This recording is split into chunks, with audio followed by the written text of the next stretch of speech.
अस्सलाम वालेकुम स्टूडेंट्स।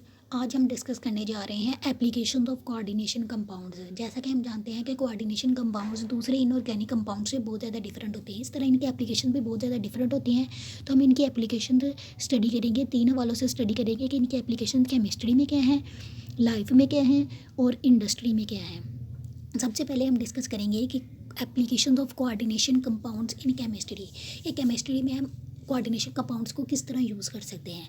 तो इनकी फ़र्स्ट एप्लीकेशन है केमिकल एनालिसिस में, कि हम यूज़ कर सकते हैं कोऑर्डिनेशन कंपाउंड्स को क्वालिटेटिव और क्वांटिटेटिव एनालिसिस के लिए। हम लेबॉर्ट्री में बहुत सारी केमिकल एनालिसिस करते हैं, तो कोऑर्डिनेशन कंपाउंड्स को हम किस हवाले से यूज़ कर सकते हैं for the identification and separation of inorganic ions, कि इनऑर्गेनिक आयंस की आइडेंटिफाई करने के लिए और इनके सेपरेशन करने के लिए यूज़ कर सकते हैं। को मसलन कि निकल 2+ आयन, Fe3+ आयन और कॉपर 2+ आयन। जैसे कि सेकंड ग्रुप आयन है कॉपर 2+ आयन और कैडमियम 2+ आयन है। अगर इनकी हमने एस्टिमेशन करनी हो तो कैसे करेंगे कि इनको साइनाइड आयन के साथ रिएक्ट करवाएंगे। ये दोनों ही साइनाइड आयन के साथ टेट्रासाइनाइड कॉम्प्लेक्स बनाएंगे। लेकिन कॉपर टेट्रासाइनाइड कॉम्प्लेक्स इसकी वाटर में ज़्यादा सोलिबिलिटी होती है, जिसकी वजह से ये वाटर में सोलिबल रहेगा। लेकिन कैडमियम टेट्रासाइनाइड आयन प्रेसिपिटेट हो जाएगा। और इस तरह हम इन दोनों को डिटेक्ट भी कर सकते हैं और इनकी आइडेंटिफिकेशन कर सकते हैं और इनको सेपरेट कर सकते हैं। नेक्स्ट हमारी इसकी एप्लीकेशन है estimation of metal ions. Dimethyl glyoxide में DMG को हम निकल एनालिसिस में यूज़ कर सकते हैं। इसमें क्या किया जाता है कि निकल को जब DMG के साथ रिएक्ट करवाया जाता है तो ये कॉम्प्लेक्स बनाता है जिसे कहा जाता है DMG निकल कॉम्प्लेक्स आयन। DMG निकल कॉम्प्लेक्स बनाता है और ये कॉम्प्लेक्स रेड रोज़ कलर का होता है और हम आइडेंटिफाई कर सकते हैं कि Ne2+ आयन प्रेजेंट है और कितनी मिकदार में प्रेजेंट है। नेक्स्ट हमारे पास एप्लीकेशन है हार्डनेस ऑफ वाटर। जैसे कि हम जानते हैं कि जो वाटर में हार्डनेस होती है वो कैल्शियम और मैग्नीशियम आयंस की वजह से होती है। तो अगर इनकी हमने एस्टिमेशन करनी हो कि ये दोनों आयंस कितनी हार्डनेस काज कर रहे हैं, तो उसके लिए सबसे पहला हमारे पास स्टेप होगा कि हम इसकी टाइट्रेशन करवाएंगे with sodium salt of EDTA के सोडियम साल्ट के साथ जब हम इसको रिएक्ट करवाएंगे तो EDTA दोनों के साथ एक सेपरेट कॉम्प्लेक्स बनाएगा। जैसा कि इस डायग्राम में दिखाया गया है कि ये कैल्शियम का कॉम्प्लेक्स है और ये मैग्नीशियम का कॉम्प्लेक्स है। और इन दोनों कॉम्प्लेक्सेस की pH डिफरेंट होगी, स्टेबिलिटी कांस्टेंट इनका डिफरेंट होगा। तो हम ये फाइंड आउट कर सकते हैं कि ये दोनों आयंस कितनी हार्डनेस काज कर रहे हैं। नेक्स्ट हमारे पास एप्लीकेशन है use of EDTA ethylene diamine tetraacetic acid. इसको हम किस लिए यूज़ कर सकते हैं, लेड पॉइजनिंग को रिमूव करने के लिए। लेड पॉइजनिंग को कैसे रिमूव कर सकते हैं कि जब लेड को EDTA के साथ रिएक्ट करवाएंगे तो ये एक कॉम्प्लेक्स बनाएगा जिसे कहेंगे लेड EDTA कॉम्प्लेक्स। और इस कॉम्प्लेक्स के ज़रिए हम इसकी हार्डनेस को पॉइजनस को रिमूव कर सकते हैं। नेक्स्ट हमारे पास एप्लीकेशन है कोऑर्डिनेशन कंपाउंड्स की केमिस्ट्री में चिलेशन थेरेपी। कि कोई जैसे कि हमने पीछे लेड में पढ़ा है कि उसकी पॉइजनस को हम रिमूव कर सकते हैं, इसी तरह बहुत से मेटल आयंस जो हैं हमारे पास पॉइजनस काज करते हैं, जैसा कि मरकरी, आर्सेनिक और लेड। तो इनकी पॉइजनस को हम कैसे रिमूव कर सकते हैं, इनको किसी कोऑर्डिनेशन कंपाउंड के साथ रिएक्ट करवा के जब इनको रिएक्ट करवाएंगे तो वो एक कॉम्प्लेक्स बनाएंगे और इस तरह इनकी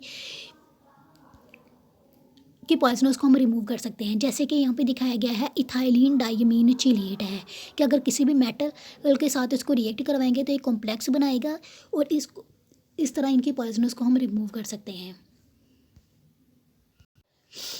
अब हम स्टडी करेंगे applications of coordination compounds in life, कि हमारी ज़िंदगी में कोऑर्डिनेशन कंपाउंड्स हम किस लिए इस्तेमाल करते हैं और क्या हमारे अहम किरदार अदा करते हैं। सबसे पहले इनकी बायोलॉजिकल एप्लीकेशंस हैं।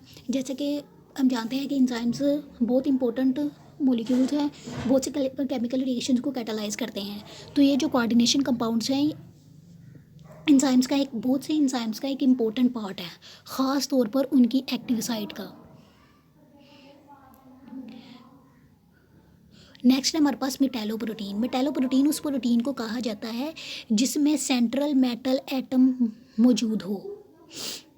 सेंट्रल मेटल एटम मौजूद हो, उसे हम कहते हैं मेटालोप्रोटीन। और ज़्यादातर जो प्रोटीन्स हैं वो मेटालोप्रोटीन्स हैं और वो बहुत सारे फंक्शंस परफॉर्म करती हैं, जैसे कि ट्रांसपोर्ट, स्टोरेज और ट्रांसडक्शन वगैरह। नेक्स्ट है हीमोग्लोबिन।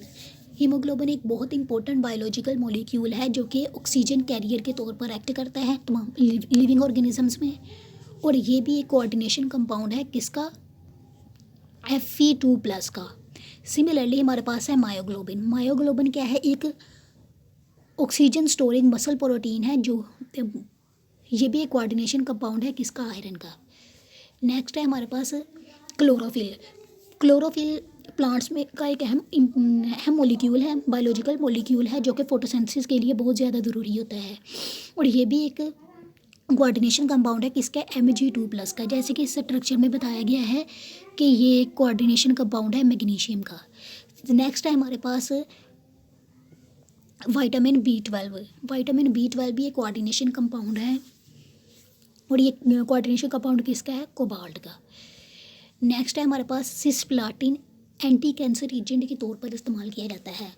सिस्प्लाटिन कि अगर कैंसर को इनहिबिट करना हो तो उसके लिए हम एक कोऑर्डिनेशन कंपाउंड इस्तेमाल करते हैं जिसे कहा जाता है सिस्प्लाटिन। इसके ट्रांसफॉर्म इतनी इफेक्टिव नहीं होती जितनी इसकी सिस फॉर्म होती है। और ये भी किसका कोऑर्डिनेशन कंपाउंड है, प्लॉटिनम का।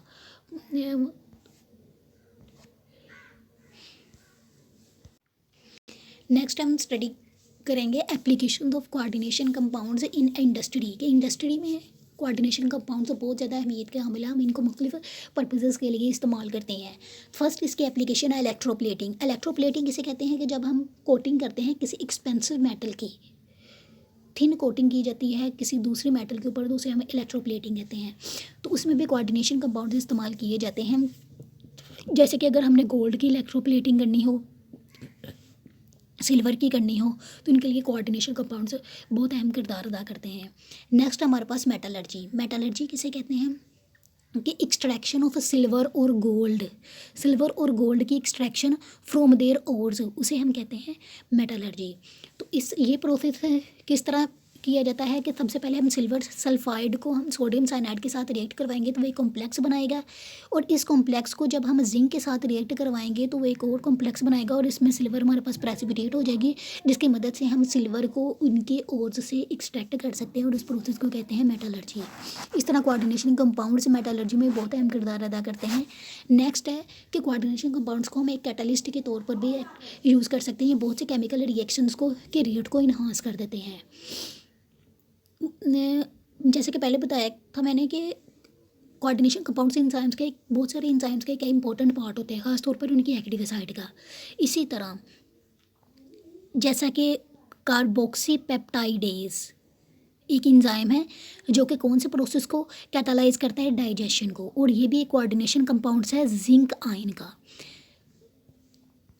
नेक्स्ट है हमारे पास commercial colouring agent. Coordination compounds को हम कमर्शियल कलरिंग एजेंट के तौर पर भी यूज़ कर सकते हैं। एक कोऑर्डिनेशन कंपाउंड्स का एक कलर होता है और उस कलर्स को हम मुख्तलिफ पर्पसेस के लिए यूज़ कर सकते हैं। Inks, blue prints, cosmetics, paints में जो कलर्स होते हैं वो कोऑर्डिनेशन कंपाउंड्स की मदद से ही बनाए होते हैं। नेक्स्ट इसका यूज़ है हमारे पास डाइंग कि चूँकि कोऑर्डिनेशन कंपाउंड्स का कलर होता है और इन कलर्स की वजह से हम कोऑर्डिनेशन कंपाउंड्स को भी यूज़ इन कलर्स की डाइंग करने के लिए हम कोऑर्डिनेशन कंपाउंड्स को यूज़ कर सकते हैं। बाज़ औक़ात ऐसा होता है कि कपड़े के ऊपर डाई ठीक नहीं हो रहा तो उसमें एक एजेंट हम इस्तेमाल करते हैं। वो एजेंट क्या करेगा, कपड़े के साथ बॉन्डिंग बनाएगा और डाई जो जिस कलर का हमने डाई करना है वो उस एजेंट के साथ बॉन्डिंग बनाएगा। तो जो डाई पहले कपड़े के साथ बॉन्डिंग नहीं कर रहा होता वो उस एजेंट के साथ कर लेगा और इस तरह हमारे कपड़े के ऊपर डाइंग अच्छी हो जाएगी। इस तरह हम कोऑर्डिनेशन कंपाउंड्स को मुख्तलिफ पर्पसेस के लिए यूज़ कर सकते हैं।